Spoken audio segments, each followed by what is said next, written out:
السلام علیکم friends, welcome to کتاب نگری یوٹیوب چینل کتابوں کی نگری میں خوش آمدید۔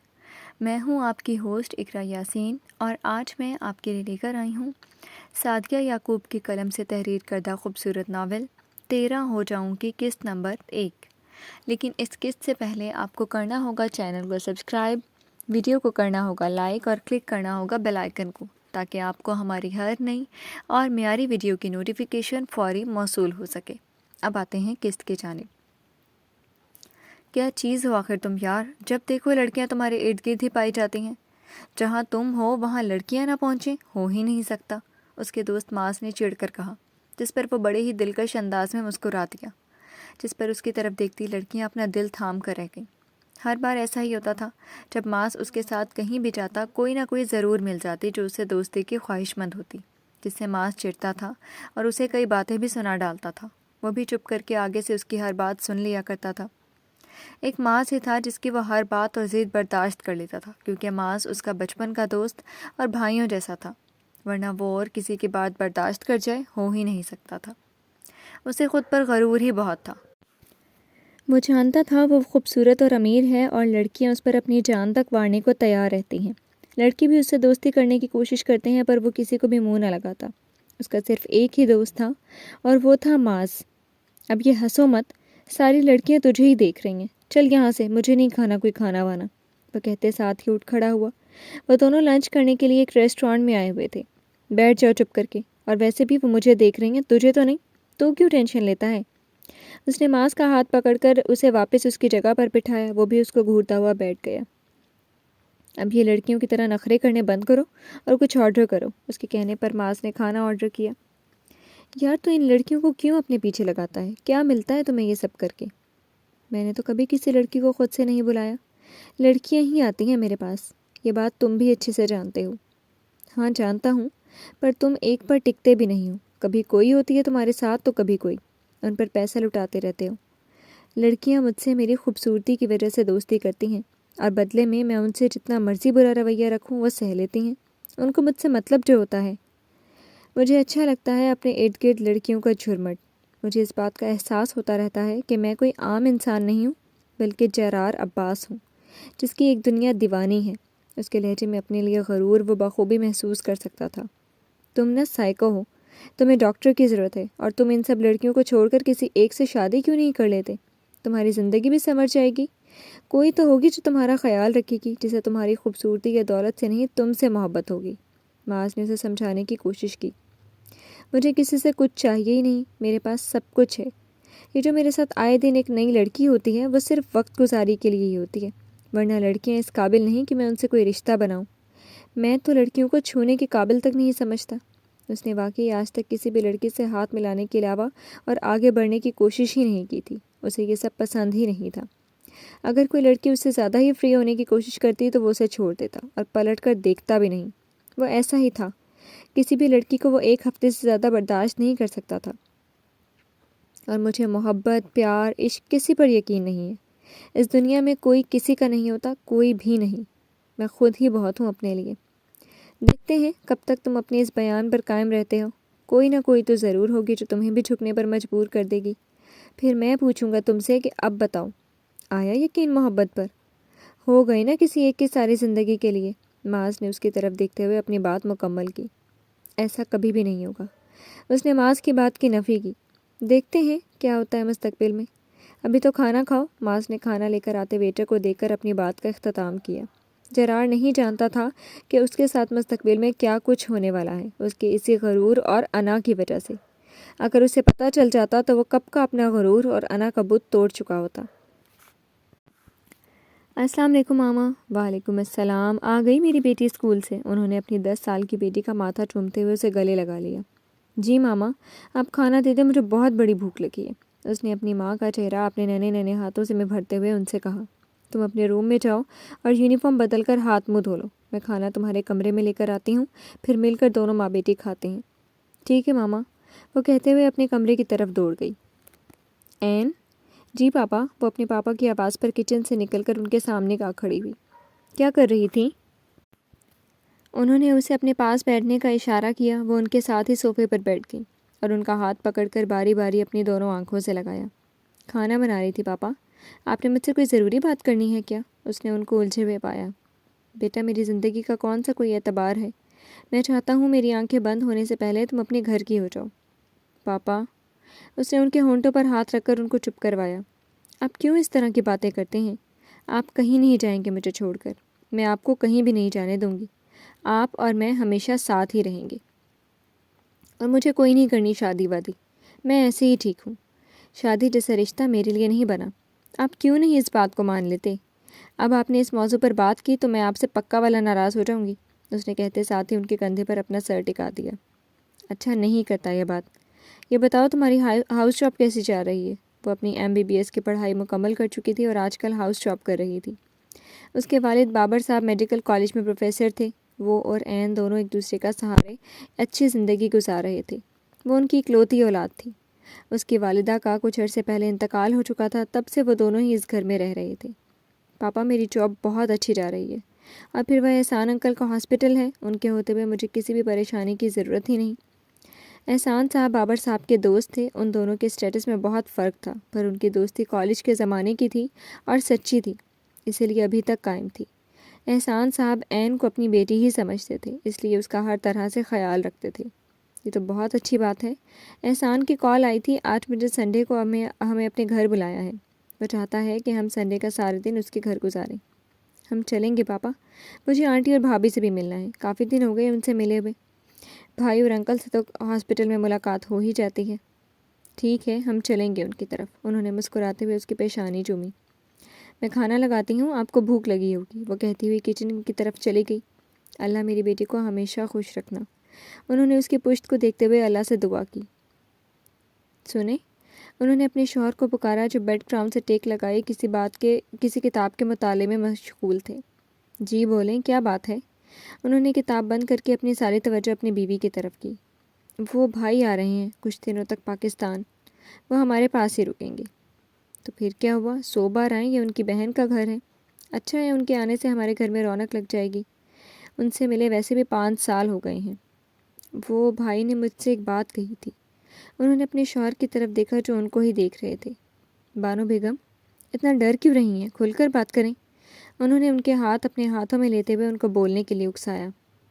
وہ بھائی نے نور کا رشتہ مانگا ہے، دائم کا رشتہ مانگا ہے۔ وہ چاہتے ہیں کہ اگر آپ اس رشتے پر راضی ہوں تو وہ دونوں بچوں کا نکاح کر دیں۔ انہوں نے ہمت کر کے اپنی بات مکمل کر ہی دی۔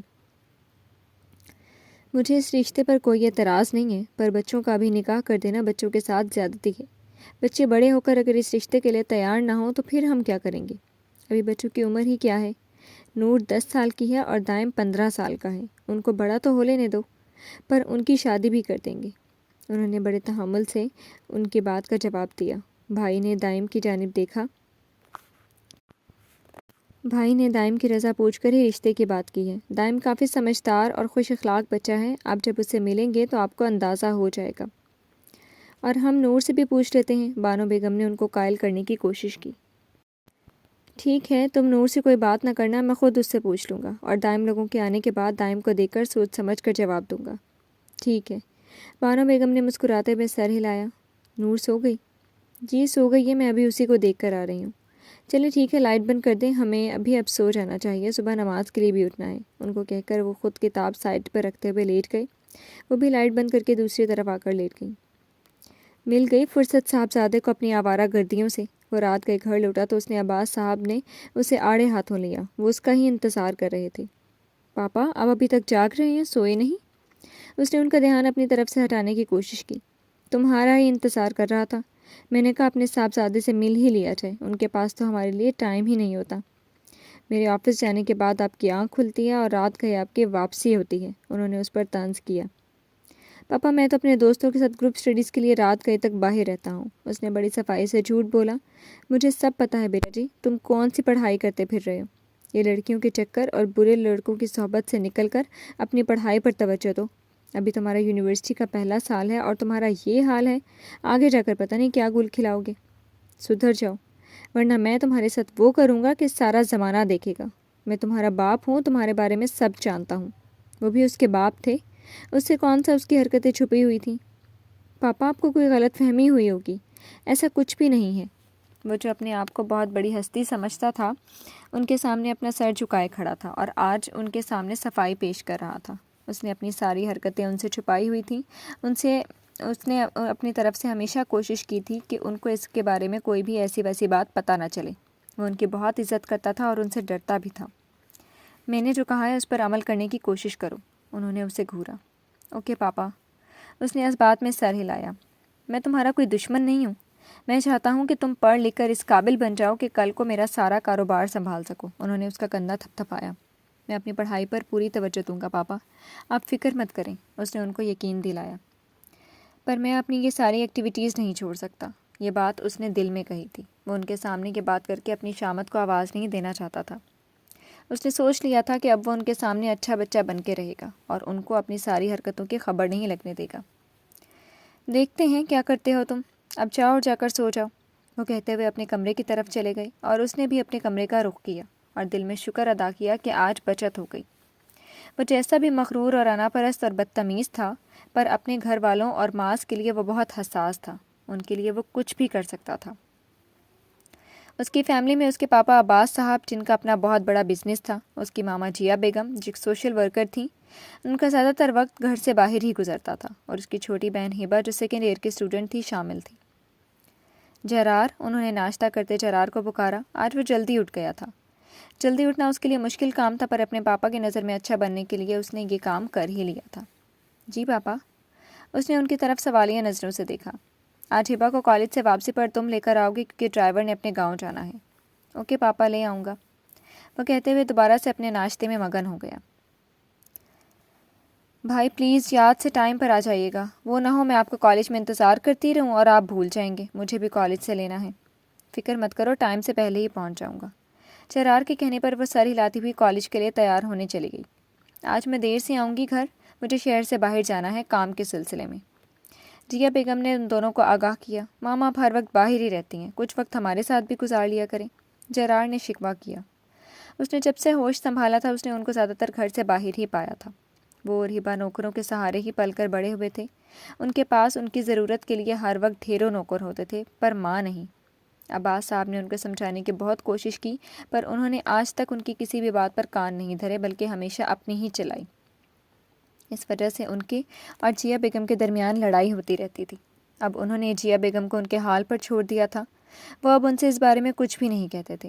انہیں بس اس بات کا دکھ تھا کہ ان کی بیگم نے ان کے بچوں پر ایک ماں بن کر توجہ نہیں دی۔ اس وجہ سے وہ جرار غلط راہ کا مسافر بن گیا تھا۔ وہ جب آفس سے واپس آتے اپنا سارا وقت جرار اور ہبہ کے ساتھ ہی گزارتے۔ اب جرار نے دیر سے آنا شروع کر دیا تھا، اسی لیے انہوں نے اس کے بارے میں پتہ کروایا، اور جو کچھ انہیں پتہ چلا تھا وہ ان کو پریشانی میں مبتلا کرنے کے لیے بہت تھا۔ وہ اب جرار کو سدھارنے کا ارادہ رکھتے تھے۔ مجھے ضروری کام ہے اور اب تم چھوٹے بچے نہیں رہے جو تمہیں میری ضرورت ہوگی۔ اپنی زندگی اپنے طریقے سے جیو اور مجھے بھی جینے دو، انہوں نے سخت لہجے میں کہا۔ ماما آپ نے تو بچپن میں بھی مجھے وقت نہیں دیا، جرار نے ایک اور شکوہ کیا۔ جرار چپ کر کے ناشتہ کرو، وہ غصے سے کہتی ہوئی اٹھ کھڑی ہوئی۔ تم نے جدھر جانا ہے جاؤ، پر جرار کو الٹے مشورے مت دو۔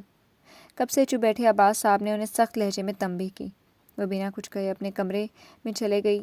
اچھا میں چلتا ہوں آفس، تم بھی یونیورسٹی جاؤ اور بہن کو ساتھ لے کر آنا، وہ اس سے کہتے ہوئے چلے گئے۔ پاپا ماموں آ رہے ہیں، آپ کو پتہ ہے؟ نور نے اپنے پاپا سے پوچھا۔ جی بیٹا، آپ کے ماما نے مجھے بتایا تھا، وہ کل ہی آ جائیں گے۔ انہوں نے مسکراتے ہوئے اس کی طرف دیکھا۔ کتنا مزہ آئے گا نا پاپا، وہ خوشی سے چہک رہی تھی۔ ہاں بہت مزہ آئے گا میری جان، اب آپ اپنا ہوم ورک کر لو۔ پاپا آپ کروا دیں آج مجھے ہوم ورک، اس نے لاڈ سے کہا۔ اس کو روزانہ اس کی ماما ہی ہوم ورک کرواتی تھیں۔ آج ہفتہ تھا اور وہ بھی جلدی گھر آ گئے تھے۔ وہ اس کے ساتھ لاؤنج میں بیٹھے ہوئے تھے۔ ٹھیک ہے، لاؤ اپنا بیگ، میں اپنی بیٹی کو خود ہوم ورک کرواؤں گا۔ ان کے کہنے پر وہ اپنا بیگ لینے اپنے کمرے کی طرف چلی گئی۔ السلام علیکم آنٹی، اس نے مسز احسان کو سلام کیا۔ وعلیکم السلام، میری بیٹی کیسی ہے؟ انہوں نے اسے گلے سے لگایا اور اس کی پیشانی کو چوما۔ میں بالکل ٹھیک ہوں آنٹی، آپ کیسی ہیں؟ میں بالکل ٹھیک ہوں اور تمہیں دیکھ کر اور اچھی ہو گئی ہوں، وہ اس کے گال کو چھوتے ہوئے مسکرا دی۔ تمہارے پاپا کدھر ہیں؟ وہ انکل کے ساتھ لاؤنج میں بیٹھے ہیں، آپ یہ بتائیں بھائی اور بھابھی کدھر ہیں؟ وہ دونوں اپنے کمرے میں ہیں، آتے ہی ہوں گے۔ تم جاؤ لاؤنج میں جا کر اپنے پاپا اور انکل کے پاس جا کر بیٹھو، میں سب یہ تھوڑا سا کام رہ گیا یہ کر کے آئی۔ نہیں میں یہاں ہی ٹھیک ہوں، آپ کی ہیلپ کرواؤں گی کھانا بنانے میں۔ آپ بتائیں کیا مدد کروں آپ کی؟ ارے بیٹا رہنے دو، میں کر لیتی ہوں، اور ملازمہ ہے نا میری مدد کے لیے۔ انہوں نے اس کو منع کیا۔ بیٹی بھی کہتی ہیں اور کام بھی نہیں کرنے دیتی، یہ تو کوئی بات نہیں ہوئی۔ اس نے منہ بنایا۔ ارے میری جان ایسا منہ تو نہ بناؤ۔ اچھا یہ لو بیٹھ کر سلاد بناؤ۔ انہوں نے سبزیوں سے بھری ٹرے اس کے سامنے کی۔ وہ کرسی پر بیٹھ کر سلاد کاٹنے لگی۔ میں نے تمہارے لیے ساری چیزیں تمہاری پسند کی اور اپنے ہاتھوں سے بنائی ہیں۔ بہت شکریہ آپ کا آنٹی۔ ارے اس میں شکریہ کی کیا بات ہے؟ تم اتنی دیر بعد آئی ہو میرے پاس، آتی رہا کرو، میں تو تمہیں ہر وقت یاد کرتی رہتی ہوں، لگتا ہے تمہیں میری یاد نہیں آتی۔ انہوں نے گیلا کیا۔ ارے میری پیاری سی آنٹی، آپ کو میں کیسے بھول سکتی ہوں؟ آپ نے تو مجھے اتنی محبت دی ہے کہ مجھے اپنی ماما کے بعد کبھی ماں کی کمی محسوس نہیں ہوئی۔ آپ بہت اچھی ہیں۔ وہ اٹھ کر ان کے گلے لگ گئی۔ تو ملنے کیوں نہیں آتی پھر مجھے؟ آنٹی آپ تو جانتی ہیں، پہلے میڈیکل کی پڑھائی، اب ہاؤس جاب، ٹائم ہی نہیں ملتا۔ وعدہ، جب بھی ٹائم ملا آپ سے ملنے آیا کروں گی، اس نے ان سے وعدہ کیا۔ ٹھیک ہے۔ وہ مسکرا دیں۔ ان کو مطمئن کرنے کے بعد وہ دوبارہ سے اپنے کام میں لگ گئی اور وہ بھی اپنے کام کی طرف متوجہ ہو گئی۔ جی تو فرینڈس، کیسی لگی آپ کو اس ناول کی پہلی قسط؟ امید ہے آپ کو پسند آئی ہوگی۔ کمنٹ سیکشن میں اپنی رائے کا اظہار ضرور کریں۔ دوسری قسط تبھی اپلوڈ کی جائے گی جب آپ کا بہترین ریویو اس پوسٹ پر، اس ناول کی اس پہلی قسط پر ملے گا۔ تب تک کے لیے شکریہ۔ اللہ حافظ۔